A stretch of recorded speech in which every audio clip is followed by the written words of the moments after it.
नमस्कार प्यारे बच्चों, आप सभी का एक बार फिर से बिडन एकेडमी बुचावास के इस ऑनलाइन प्लेटफॉर्म पे हार्दिक स्वागत है। और बच्चों, अपने लास्ट क्लास के अंदर चैप्टर फर्स्ट साइंस का पढ़ रहे थे, जिसमें रासायनिक अभिक्रिया एवं समीकरण था। और हमारा जो मेन टॉपिक चल रहा था बच्चों, वो चल रहा था रासायनिक अभिक्रियाओं के प्रकार, जिसमें हमें दो रासायनिक अभिक्रियाएं पढ़ चुके थे। जिसमें पहली अपने पढ़ी थी बच्चों संयोजन अभिक्रिया, जिसको हमने योगात्मक भी नाम दिया था, योगशील अभिक्रिया भी नाम दिया था। दूसरी हमने पढ़ी थी बच्चों वियोजन अभिक्रिया, जिसको अपघटन या विघटन अभिक्रिया भी कहा जाता है।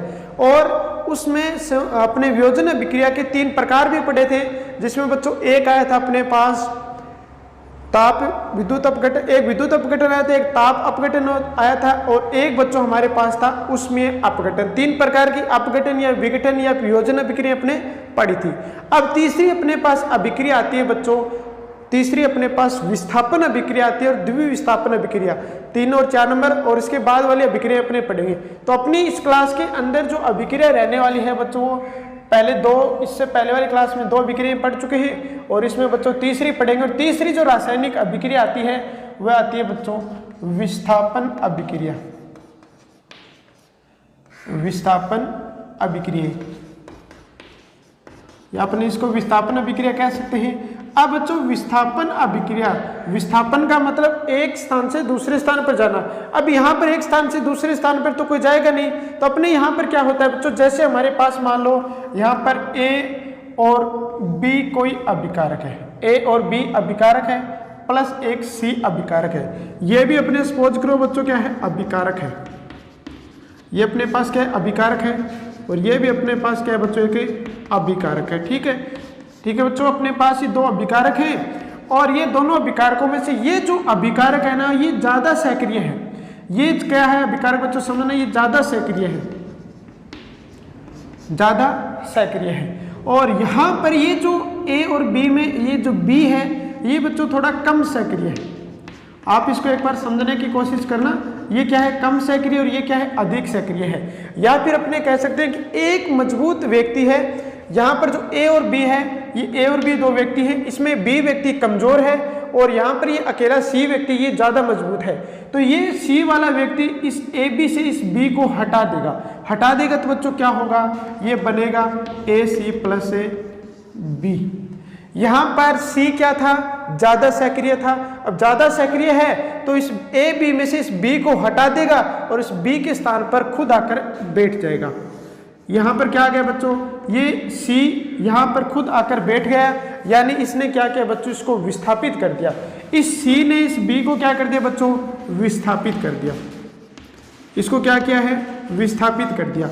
विस्थापित कर दिया मतलब हटा दिया, यहाँ से इसको विस्थापित कर दिया, तो ये B इस C की जगह आ गया और C इसे B की जगह आ गया।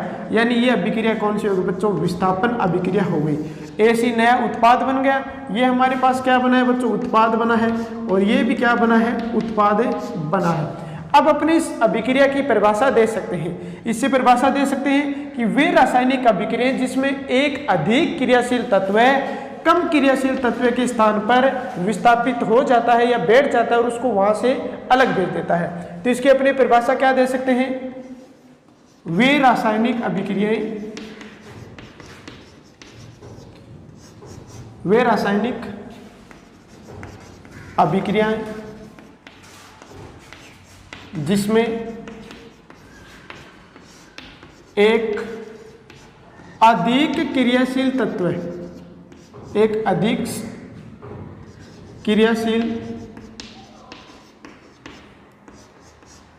क्रियाशील तत्व है। इसको यहां से अपने थोड़ा सा साफ कर लेते हैं एक बार।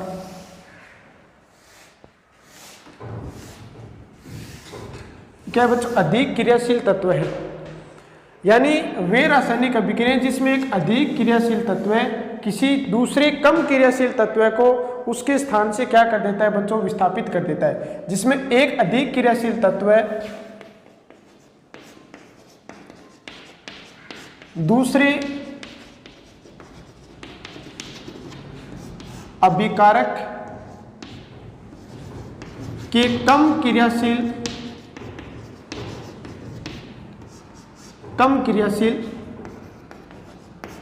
तत्व को विस्थापित कर कर स्वयं उसके स्थान पर विस्थापित हो जाता है, स्वयं उसके स्थान पर विस्थापित हो जाता है, विस्थापित हो जाता है।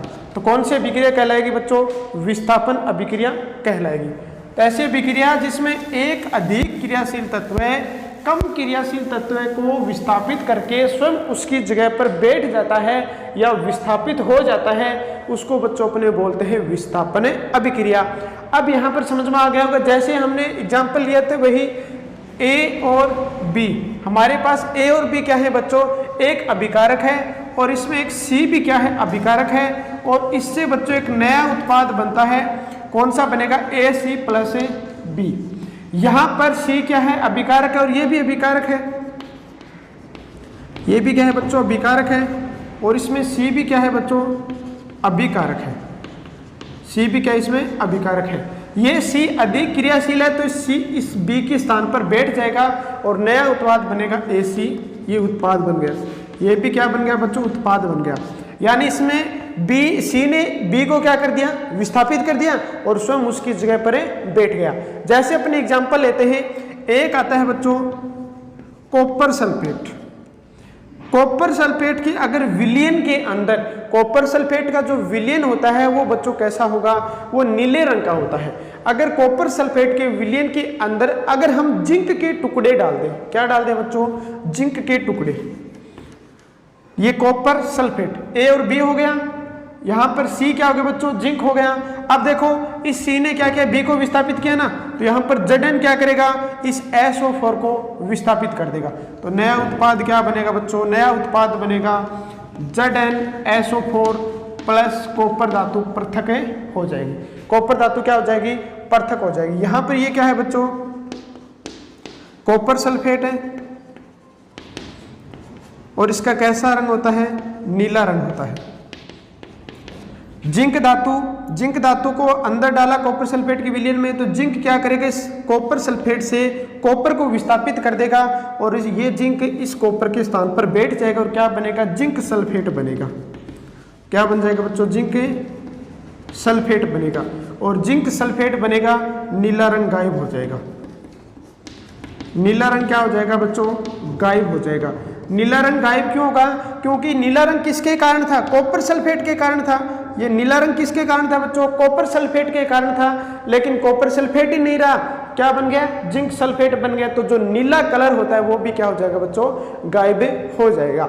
अब देखो इसी प्रकार कॉपर धातु अलग प्राप्त होगी। इसी प्रकार अपने एक अभिक्रिया और देखते हैं, जैसे कॉपर सल्फेट के विलयन में अगर हम लोहे की कीलें डालते हैं तब भी बच्चों क्या होगा? विस्थापन अभिक्रिया होगी। जैसे हमारे पास वही कॉपर सल्फेट का विलयन है CuSO4, ये किसका विलयन है बच्चों? कॉपर सल्फेट का।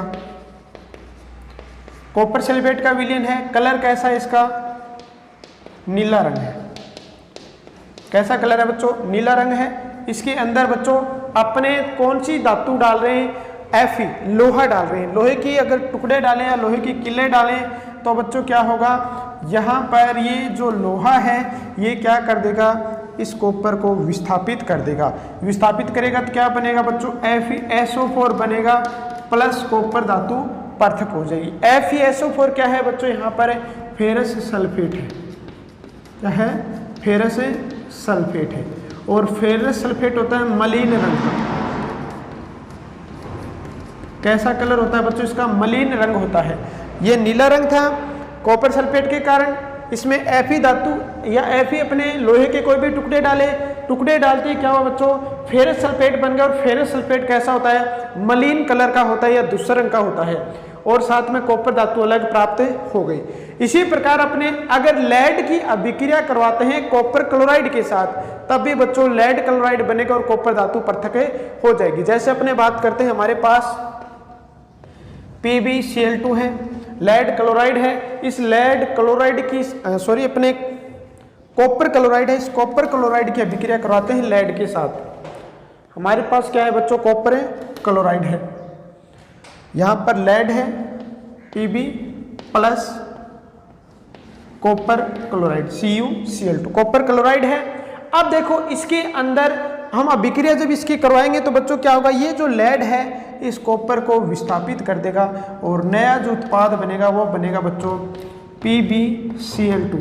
लेड क्लोराइड बनेगा, प्लस में कॉपर धातु क्या हो जाएगी, विस्थापित हो जाएगी। ये विस्थापन अभिक्रिया है। इसमें देखो ये जो अपने बात करें लोहा है वो कॉपर से ज़्यादा सक्रिय है, जिंक है वो भी कॉपर से ज़्यादा सक्रिय है, लेड है ये भी बच्चों कॉपर से ज़्यादा सक्रिय है।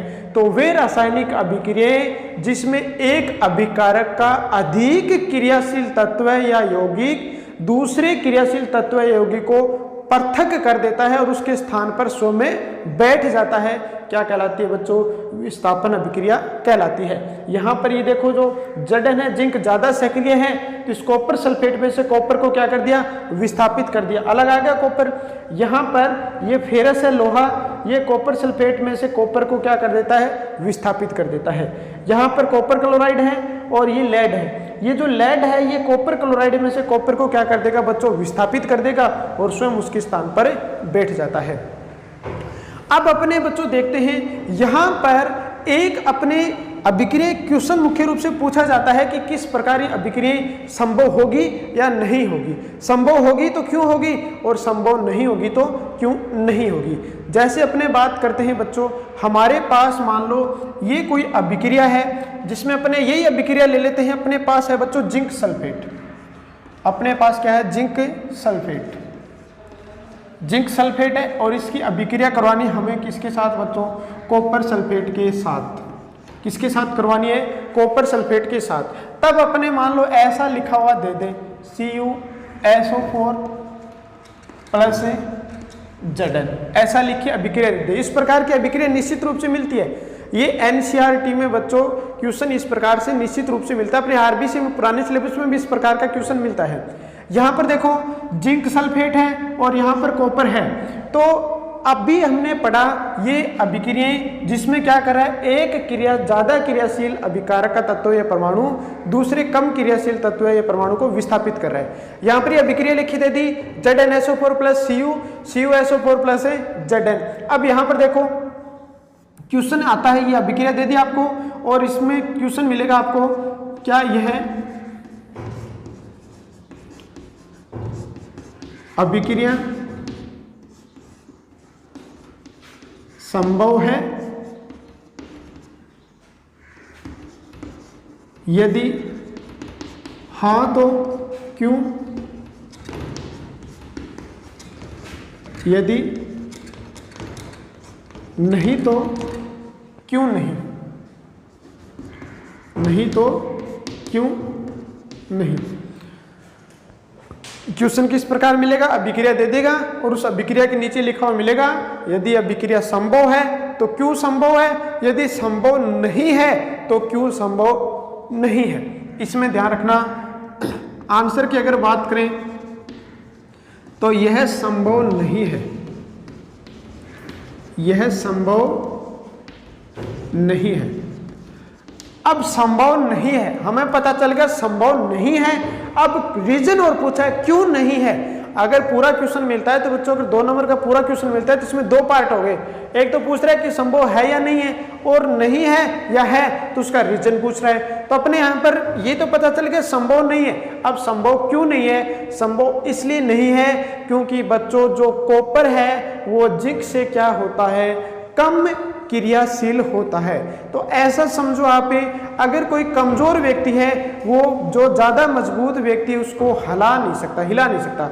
अब मान लो हमारे पास ये कोई दीवार है, ये कोई दीवार है और यहाँ पर हमारे पास कोई छोटा वाहन है, छोटा सा वाहन है। अगर हम इसको टक्कर मार के इस दीवार को गिराना चाहें तो दीवार को नहीं गिरा सकते क्योंकि ये ज्यादा मजबूत और ये क्या है, कमजोर है। यदि इस दीवार को गिराना है तो हमें क्या चाहिए, बड़ा वाहन चाहिए। अगर इस बड़े वाहन से टक्कर मारेंगे तो ये दीवार क्या होगी, गिर जाएगी।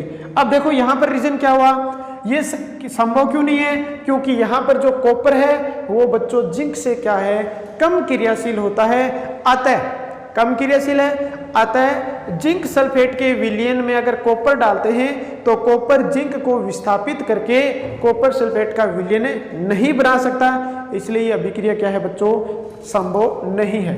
यानी इसका रीजन अपने बता सकते हैं। रीजन क्या हुआ इसका, संभव नहीं है, क्योंकि कॉपर जिंक से कम क्रियाशील है, कॉपर जिंक से कम है, जिंक से कम क्रियाशील होता है। अतः यह मतलब है कॉपर, अतः यह जिंक सल्फेट के विलयन में से जिंक को क्या नहीं कर सकता बच्चों, जिंक को विस्थापित नहीं कर सकता, जिंक को विस्थापित नहीं कर सकता। जब विस्थापित नहीं कर पाएगा तो बच्चों ये अभिक्रिया ही संभव नहीं होगी। तो ये चीज ध्यान रखना। अब बच्चों आपके मन में सबसे बड़ा सवाल यही उठा होगा कि हमें पता कैसे चले कि ज्यादा क्रियाशील कौन है और कम क्रियाशील कौन है। उसके लिए बच्चों आती है एक सक्रियता श्रेणी। अब सक्रियता श्रेणी है उसकी बात करेंगे, लेकिन उससे पहले अपना छोटा सा एक टॉपिक और आता है बच्चों। इसके लिए विस्थापन अभिक्रिया के लिए एक छोटा सा प्रयोग दिया हुआ है, वो प्रयोग अपने पहले कर लेते हैं, उसके बाद विस्थापन अभिक्रिया पढ़ेंगे, वो सक्रियता श्रेणी पढ़ेंगे। चलो पहले आपको सक्रियता श्रेणी बता देता हूं मैं। अपने पास आती है बच्चों सक्रियता श्रेणी। सक्रियता श्रेणी हमें पता चल जाएगी, तब अपने को पता चल जाएगा कि कौन सी अभिक्रिया संभव होती है और कौन सी अभिक्रिया संभव नहीं है। सक्रियता श्रेणी। अब वैसे तो अपने एनसीईआरटी के अंदर बच्चों जो सक्रियता श्रेणी है ना, वो 3rd चैप्टर के अंदर मिलती है, धातु अधातु वाले मिलेगी। लेकिन पहले अपने यहाँ पर ये अभिक्रियाएं पता नहीं चलेंगी, इसलिए हम क्या कर लेते हैं, पहले सक्रियता श्रेणी को ही पढ़ लेते हैं, फिर इसे विस्थापन अभिक्रिया के प्रयोग पढ़ेंगे। ठीक है, अपने एनसीईआरटी में प्रयोग बहुत ज्यादा दिए हुए हैं, तो प्रयोग अपने को साथ में लेके चल रहे। क्वेश्चन भी हर बार आता है, उनमें से 2012-17 अपने जितने भी एग्जाम, उनमें से जो इंपॉर्टेंट कुछ क्वेश्चंस आए हुए हैं ना इस चैप्टर से, वो भी अपने साथ साथ में करते चलेंगे। तो सक्रियता श्रेणी। अब सक्रियता श्रेणी क्या है, मान लो हमारे पास जो तत्व हैं, उन तत्वों को हम क्रियाशीलता के घटते क्रम में व्यवस्थित कर देना, तो हमारे पास एक श्रेणी या श्रृंखला प्राप्त होती है, जिसको हम सक्रियता श्रेणी कहते हैं। अब देखो अपने को ज्यादा डिटेल में जाने की जरूरत नहीं है, जितना अपने सिलेबस में उतना ही पढ़ना है, क्योंकि अपने सिलेबस से बाहर कुछ भी नहीं आता। बाई चांस आ भी जाता है तो बच्चों आपको बोनस मार्क्स आपको बोर्ड की तरफ से मिल जाते हैं। तो पहले इसकी डेफिनेशन पता कर लेते हैं। क्या है डेफिनेशन इसकी, यदि तत्वों को उनकी क्रियाशीलता, तत्वों को उनकी क्रियाशीलता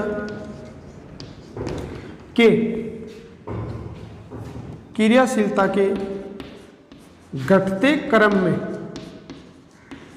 क्रियाशीलता के घटते क्रम में व्यवस्थित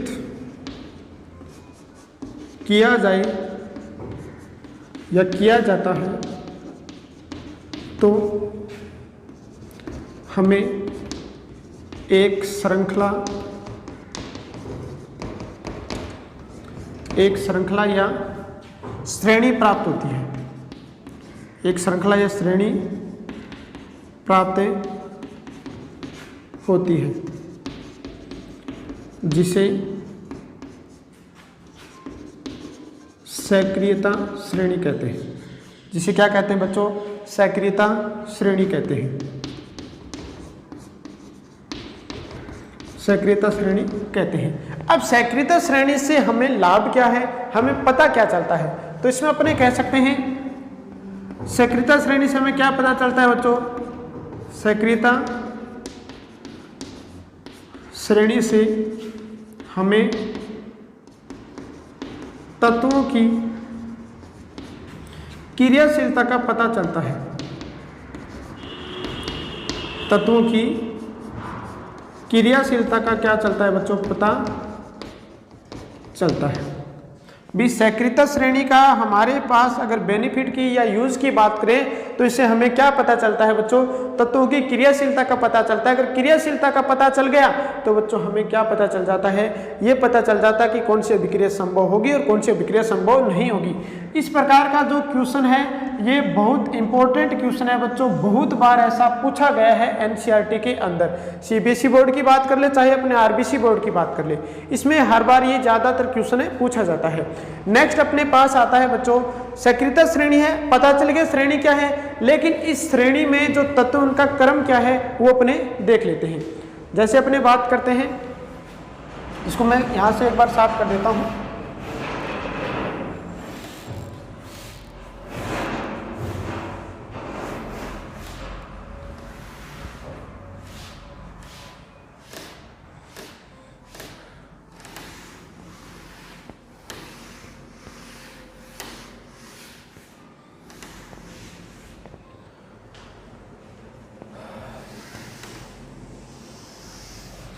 अब हमारे पास जो सक्रियता श्रेणी है उसकी अपने बात कर लेते हैं कि सबसे क्रियाशील कौन सा है और उसके बाद क्रियाशील कौन सा, तय क्रियाशीलता का घटता जो क्रम है उसकी अपने बातें कर लेते हैं।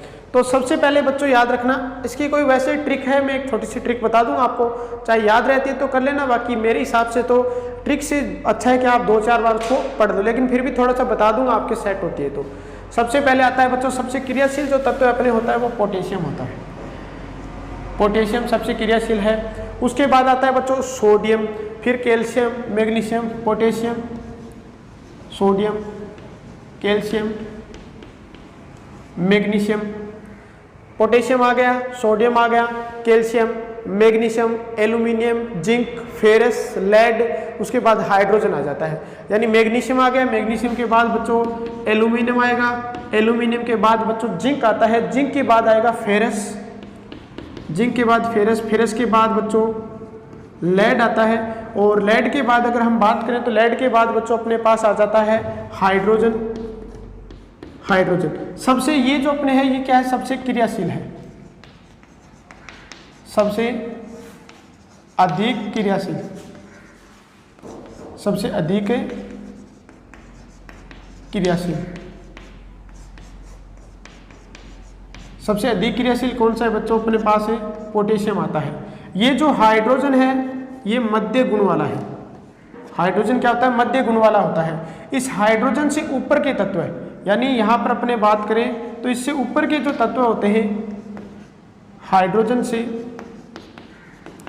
ऊपर स्थित तत्व,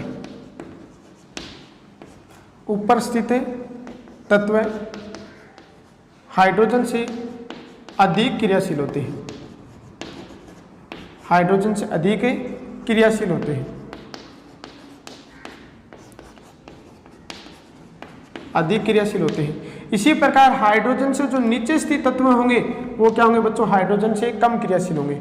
यानी यहां पर अपने कह सकते हैं हाइड्रोजन से नीचे स्थित तत्व, नीचे स्थित तत्व हाइड्रोजन से कम क्रियाशील होते हैं, कम क्रियाशील होते हैं। अब हाइड्रोजन से ऊपर है वो तो ज्यादा क्रियाशील है, और हाइड्रोजन से जो नीचे स्थित होते हैं वो बच्चों क्या होंगे, कम क्रियाशील होंगे। जैसे अपने बात करें तो अपने पास कॉपर आता है, Hg मरकरी आ गया, उसके बाद बच्चों Ag आ जाता है, चांदी आ जाती है, उसके बाद Au ओरम यानी गोल्ड आ जाता है। अब इनको अपने क्या किया है बच्चों, क्रियाशीलता के घटते क्रम में व्यवस्थित किया है। ऊपर से नीचे हमने क्या किया, इनको क्रियाशीलता के घटते क्रम में व्यवस्थित किया है, तब हमारे पास क्या होगी, एक श्रृंखला बन गई। इस श्रृंखला को अपने क्या कहते हैं, सक्रियता श्रेणी कहते हैं। अब देखो इसमें अपने लिखना जरूरी है क्रियाशीलता का घटता क्रम, क्रियाशीलता का घटता क्रम। और सबसे कम क्रियाशील अपने पास कौन सा है बच्चों, सबसे कम क्रियाशील है ओरम। ओरम ये क्या है बच्चों, सबसे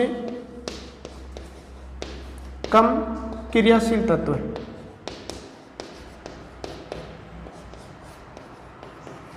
सबसे कम क्रियाशील तत्व है। अब अपने बता सकते हैं, ये देखकर अपने बता सकते हैं कोई भी समीकरण हो, जैसे मैं एक समीकरण लिख देता हूं, यहां पर मैंने लिख दिया बच्चों FeSO4, फेरस सल्फेट लिख दे, FeSO4 के साथ अभिक्रिया करवा दूं मैं अगर कॉपर की और आपको दे दे CuSO4 प्लस Fe, क्या ये अभिक्रिया संभव होगी? होगी तो क्यों होगी और नहीं होगी तो क्यों नहीं होगी? ये अभिक्रिया भी संभव नहीं होगी क्योंकि कॉपर बच्चों कहाँ आ रहा है, यहाँ पर देखो इस फेरस से क्या आ रहा है, नीचे आ रहा है, नीचे आ रहा है ना कॉपर, फेरस से कॉपर क्या आ रहा है, नीचे आ रहा है। तो ये कॉपर इस फेरस को फेरस सल्फेट के विलयन में से विस्थापित नहीं कर पाएगा और ये अभिक्रिया क्या नहीं होगी बच्चों, संभव नहीं होगी। अब इसकी थोड़ी सी अपनी ट्रिक है वो देख लो, वैसे आपको याद रह जाता है तो ठीक है, वरना आप देख लो। जैसे अपने पास आता है काना, मांगे, कार, एल्टो, जेन, फरारी। इसका मतलब क्या हो गया बच्चों, अपने पास पोटेशियम हो गया, के हो गया, इसका मतलब सोडियम हो गया। फिर इसकी बात करें अपने पास ये पोटेशियम हो गया, ये सोडियम हो गया और उसके बाद ये अपने पहले कर लेते हैं कार, मांगे। कार का मतलब अपने यहाँ पर Ca से ले लेते हैं और मांगे का मतलब Mg से ले लेते हैं। एल्टो का मतलब बच्चों Al हो गया, जैन का मतलब Zn हो गया, फरारी का मतलब Fe हो गया। वैसे अगर आपके याद रहता है तो ठीक है, याद नहीं रहता तो आप इस प्रकार कर सकते हैं। उसके बाद आता है अपने हाइड्रोजन, तो है प्रभु, है का मतलब हाइड्रोजन हो गया, प्रभु का मतलब यहाँ पर Pb से लेड से हो गया। पहले अपने कर लेते हैं बच्चों प्रभु, प्रभु पीओ बी हो गया और है का मतलब बच्चों यहाँ पर क्या हो गया, हाइड्रोजन। इसके बाद आपको तीन तत्व ये याद रखने हैं, कॉपर, लेड, Ag और Au, ये आप याद रख लोगे। इससे हमें ज़्यादा इंपॉर्टेंट है बच्चों ये वाले तत्व है, इससे हाइड्रोजन के नीचे वाले तत्व है कम अपने क्या होते हैं, ज़्यादा उपयोग वाले नहीं है। क्यों नहीं है, क्योंकि यहाँ पर जो अपने को मिलेगा तो जिस प्रकार क्वेश्चन पूछता है तो यहाँ पर ये दिए हुए मिलेंगे हाइड्रोजन के बाद वाले, तो आपको विस्थापित यहाँ से करवाना है। तो अगर आपको पता चल जाएगा कि ये ज़्यादा क्रियाशील है तब आप यहाँ पर ये अभिक्रिया संभव नहीं होगी, तो आप ये बता सकते हैं कि संभव क्यों नहीं होगी और इस प्रकार का क्वेश्चन यहाँ पर पूछा जाता है। उसके बाद अपने पास अगर बात करते हैं तो अगर इसकी ओर बात करें तो ये अपने आ जाएगा क्या, क्या का मतलब है Cu, क्या हजूर, इसका मतलब कर लेते हैं बच्चों अपने Hg, फिर Ag, आज आओ, Ag और फिर आओ का मतलब बच्चों Au। तो आपको अगर ये याद रहता है तो ठीक है, वरना अगर आपके याद नहीं रहता है आप रट्टा मारते, उससे अच्छा ये एक बार दो बार पढ़ लें तो आपको ये याद रह जाएगा। लेकिन सबसे इंपॉर्टेंट है इससे पहले वाले ये आपको याद करने हैं। अगर सक्रियता श्रेणी याद है तब आपको किसी भी प्रकार की विस्थापन अभिक्रिया दे दी जाए तो आप संभव कर सकते हैं, उसको बता सकते हैं कि ये संभव होगी या नहीं होगी। जैसे अपने एक एग्जाम्पल और देख लेते हैं, हमारे पास ये मान लो कि अपने पास ये दे दिया कॉपर सल्फेट दे दिया। अगर कॉपर सल्फेट देकर हमें क्या दे दे, ये दे दे Mg दे दे, या अपने पास दे दे बच्चों कैल्शियम दे दे। अगर कॉपर सल्फेट देकर और प्लस में कैल्शियम दे दे, अगर हमसे ये पूछे कि ये अभिक्रिया संभव है या नहीं है, अगर है तो क्यों है और संभव नहीं तो क्यों नहीं है, तो अपने बता सकते हैं कैल्शियम है और कैल्शियम है कॉपर सल्फेट में से इस कॉपर को क्या कर देगा बच्चों, विस्थापित कर देगा। विस्थापित क्यों कर देगा, क्योंकि यहाँ पर आप देख सकते हैं कैल्शियम कहाँ आ रहा है, कैल्शियम इस कॉपर तो यहाँ पर है और कैल्शियम कहाँ आ रहा है, इससे काफी ऊपर आ रहा है। तो ऊपर जो ऊपर तत्व आएंगे वो क्या है, ज्यादा क्रियाशील है और नीचे वाले तत्व क्या है, कम क्रियाशील है। तो ये कैल्शियम क्या कर देगा, इस कॉपर को कॉपर सल्फेट के विलयन में से क्या कर देगा, विस्थापित कर देगा और ये विस्थापन अभिक्रिया संभव हो पाएगी। तो इस प्रकार का क्वेश्चन एनसीईआरटी में पूछा जा चुका है, ये 2012 में पूछा गया था और 17 में भी पूछा जा चुका है और आगे भी अपना नया सिलेबस लगाया तो उसमें भी इस प्रकार के क्वेश्चन पूछे जाने की संभावना है। तो बच्चों अभी हमने पढ़ा है विस्थापन अभिक्रिया और सक्रियता श्रेणी, और अपनी जो नेक्स्ट क्लास होगी उसमें अपने पढ़ेंगे द्विविस्थापन अभिक्रिया और उसके बाद वाली रासायनिक अभिक्रियाओं के बारे में। तो बच्चों आज की इस क्लास को हम यहीं पे विराम देते हैं, मिलेंगे अपनी नेक्स्ट क्लास में द्विविस्थापन अभिक्रिया के साथ। तब तक के लिए आप लोग मस्त रहिए, पढ़ते रहिए, धन्यवाद।